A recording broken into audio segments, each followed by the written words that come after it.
जिम्मेदारी का दूसरा नाम न्यूज नेटवर्क। नर्मदापुरम जिले की सिवनी मालवा तहसील से 13 जून से घर से लापता हुए युवक का शव मंगलवार की रात कोयला झील की पहाड़ी पर गर्दन बाबा के पास जंगल में मिला।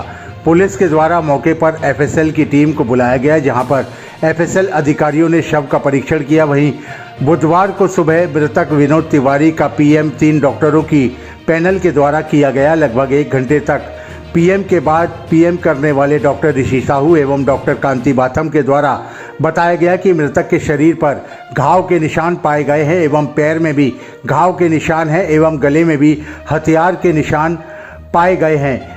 निशान मिलने के बाद इसे देखकर ये कहा जा सकता है कि आत्महत्या नहीं, यह संभावित हत्या का मामला है। वहीं पीएम के दौरान बड़ी संख्या में लोग सामुदायिक स्वास्थ्य केंद्र पहुंचे थे।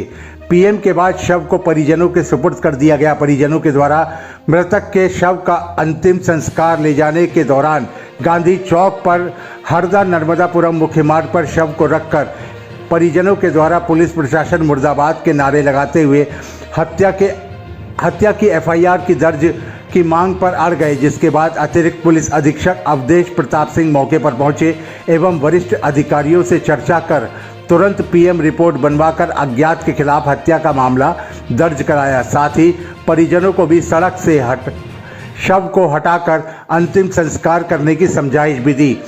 एडिशनल एसपी अवधेश प्रताप सिंह ने बताया कि पूरे मामले की जानकारी पुलिस अधीक्षक के संज्ञान में है। उनके द्वारा टीम गठित कर पूरे मामले की निष्पक्ष कार्रवाई की जाएगी। पीएम की शॉर्ट रिपोर्ट आने के बाद पुलिस भी जांच में जुट गई है। साथ ही लोगों के नाम जो आए हैं एवं परिजनों के द्वारा पुलिस को जो बताए गए हैं, जिन पर परिजनों को शक है, उन्हें पूछताछ के लिए थाने में लाया गया है और उनसे कड़ी पूछताछ की जा रही है।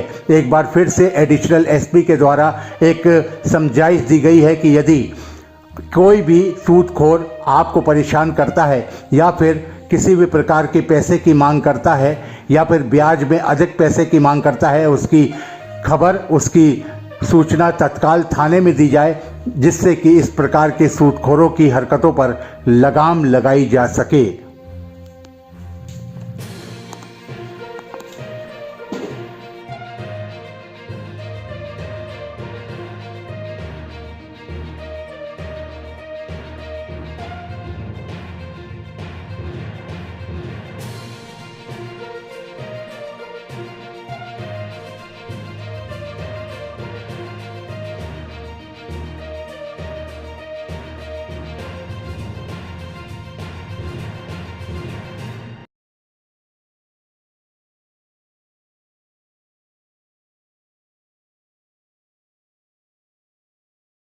सर, क्या निकल कर आया अभी तक? हाँ, निकल के आया। बॉडी बहुत डिकम्पोज है और पुरानी हो गई काफ़ी, और उसमें पैरों पे कुछ इंजरीज पाई गई और लेफ़्ट साइड की नेक पे भी इंजरी है।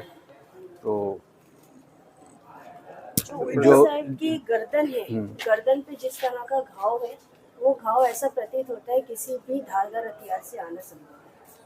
उसके बाद में जो पैरों के ऊपर चोट पाई गई है, वैसी ही चोट उसके कपड़ों पर पाई गई है, जिसमें ये कह सकते हैं कि धारदार नुकीले ऑब्जेक्ट से उसकी सीधे तरफ की जांघ पर यहाँ पे 3 निशान है और उल्टे तरफ की जांघ पर 2 निशान है, वो भी संभावित।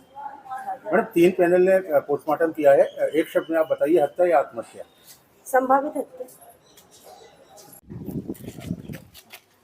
अब आप क्या हमारी 302 की एफआईआर की डिमांड है और जो भी अपराधी है उसको सख्त से सख्त सजा दी जाए, जल्दी से जल्द उसको पकड़ा जाए। ये मेरी सबसे पहली गुहार है कि भाई उसको पकड़ो, जल्दी से पकड़ो जो भी। अच्छा, आपने पुलिस के ऊपर भी आरोप लगाया कि इस प्रकार की कार्यप्रणाली उनकी ठीक नहीं रही। कार्यप्रणाली मेरे को एक बार ऐसा लगा कि मैं मीना जी के साथ गया था इटारसी में सर्चिंग के लिए, तो मुझे बीच में लगा कि यार मुझे जो साइड एरिया नंदर बड़ा के आगे जो एरिया है जहाँ पे से अभी बॉडी मिली है, उस तरफ भी जाना चाहिए। तो मीना जी से मैंने बोला कि सर अपन इधर भी सर्च कर सकते हैं, तो उन्हें मीना जी ने बोला कि नहीं, मेरे को इटारसी के लिए भेजा है, मैं वहीं तक जाऊंगा, इसके आगे नहीं जाऊंगा। मैंने फिर टीआई साहब को बोला कि सर ऐसा है, तो टीआई साहब ने बोला कि नहीं वो जाएंगे, मैं फ़ोन लगा देता हूँ। उसके बाद भी मीना जी नहीं गए। मीना जी को मैं चाहता हूँ कि आप इस तरीके से अगर काम करोगे तो मतलब आप अपने पैसे के लिए अपने दूसरे उसको रखते हो कि उससे माल मिलेगा तो हम जाएंगे इसके यहाँ। हमारा भी तो काम था ना, आज मेरा भाई चला गया, उसका उनका काम क्या था, मेरे साथ भेजा था उनको, आप जाइए सर्चिंग के लिए, पर आधे रास्ते से छोड़ के आ गए। और बल्कि टीआई साहब ने बोला कि आप जाओ मीना जी इनके साथ। क्यों नहीं गए? क्योंकि कोई उनके दूसरा ग्राहक बैठा होता है यहाँ पर जिससे उसको पैसे मिलने वाले थे, ये खास बात है। और सर क्या निकल के आया पूरी टीम? पोस्टमार्टम रिपोर्ट में जो भी प्राप्त हुई है उसमें स्पष्ट रूप से लिखा हुआ है कि गर्दन के लेफ्ट साइड में उसको जो गंभीर चोट है, जिससे उसके जो वाइटल ऑर्गन है, जो नाजुक अंग है, उनको चोट पहुंची, जिस वजह से उसकी डेथ हुई है।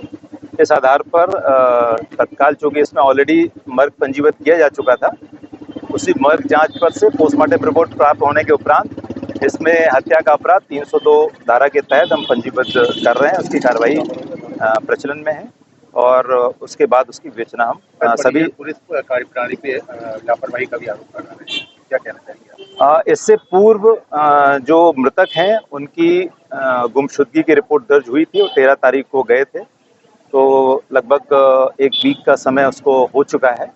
और उसमें पुलिस ने क्या प्रयास किए, जांचकर्ता कौन था, उसकी देखिए, जो गुम इंसान होता है उसकी एक SOP है, उसकी जो प्रॉपर कार्यप्रणाली निर्धारित है कि क्या क्या उसको करना चाहिए। तो उसने क्या किया और क्या नहीं किया, किन विषयों पर उसने उसमें जांच की है, कितना प्रयास किया है, कितना नहीं किया है, इन संपूर्ण विषयों पर हम उसकी पृथक से जांच कराएंगे। पूरा का पूरा मामला पुलिस अधीक्षक महोदय के संज्ञान में है, वो स्वयं दोनों मामलों की, संपूर्ण मामले की मॉनिटरिंग अगर कहीं लापरवाही की बात सामने आती है तो क्या विभाग की ओर से कार्रवाई होगी? बिल्कुल, यदि जांच होती है और उसमें ये पाया जाता है कि जो चीज़ें उनको करनी थी इतने समय में वो नहीं किया है उन्होंने, और जानबूझ करके उसमें उन्होंने लापरवाही बरती है, यदि ये जांच में आता है तो निश्चित रूप से उसमें कार्रवाई। परिजनों के 14 लोगों के नाम दिए गए हैं, जो संदिग्ध में नाम दिए गए, उनके खिलाफ केस करता है। देखिए, अभी FIR होने के बाद जो विवेचना के दौरान जो परिजनों के कथन लिए जाएंगे, उन कथनों के आधार पर जिन व्यक्तियों पर संदेह व्यक्त किया जाएगा उनके इस घटना से क्या तार जुड़े हो सकते हैं, क्योंकि विवेचना में 302 जैसी विवेचनाओं में संभावनाओं पर काम नहीं हो सकता है। संभावनाओं को तथ्यों से जोड़ना होता है और उन तथ्यों पर जिसके खिलाफ सबूत एकत्रित होते हैं उसको हम गिरफ्तार करके न्यायालय के सामने रखते हैं, जिस पर माननीय न्यायालय उस पर विचारण करते हैं और उसको सजा तक पहुंचाते हैं। तो जो भी बयानों में नाम आएंगे उनका पूरा रिकॉर्ड खंगाला जाएगा, वो कहाँ थे, क्या थे, जो मृतक थे वो कहाँ कहाँ गए, किनसे मिले, और जिनसे कनेक्शन जुड़ेगा उसमें उस हिसाब से आगे कार्रवाई। सारे तथ्य पुलिस के सामने है। एक शब्द में जानना चाहूंगा, हत्या या आत्महत्या?